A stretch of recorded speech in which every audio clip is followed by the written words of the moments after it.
Hello, I am Jacob Dickman, fourth year medical student, presenting Improving Emergency Department Follow-up Rates at a Residency Clinic for Patients Without a Primary Care Provider. Our team consisted of myself, Brendan Drerup, Kate Ruck, and Robert Zukas.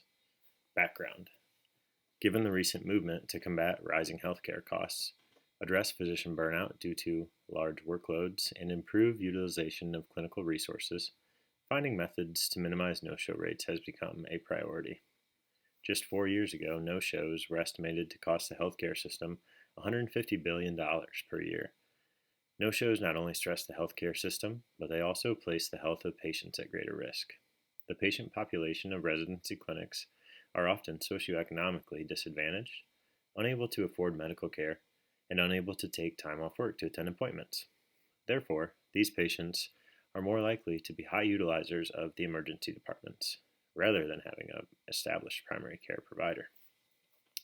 This study's primary objective was to improve the no-show rates of ED follow-up visits at a residency continuity clinic, therefore improving the health and well-being of the surrounding community.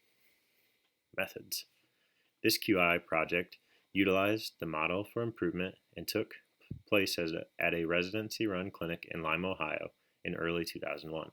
First, this study determined the baseline no-show rates. Next, a flyer with information about the residency clinic, including the benefits of having a PCP, directions to the clinic, and services offered at the clinic, was produced and distributed to ED patients who were discharged with instructions to follow up at the clinic. Lastly, over a 2-week period following distribution of the flyer, the clinic no-show rate was determined and compared to the baseline to determine the flyer's effectiveness. As you can see here in the middle is the flyer that we gave to patients in the emergency department.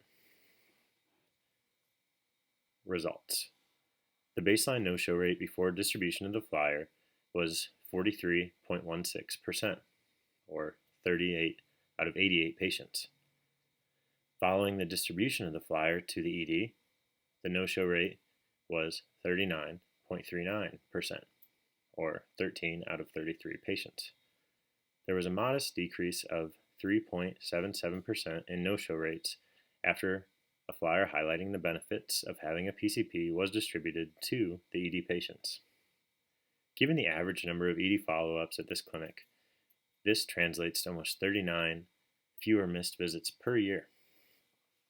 Conclusions: this study provides evidence that supports the idea that informing patients about reasons to establish a PCP may have the beneficial effect of decreasing follow-up appointment no-show rates of patients discharged from the ED.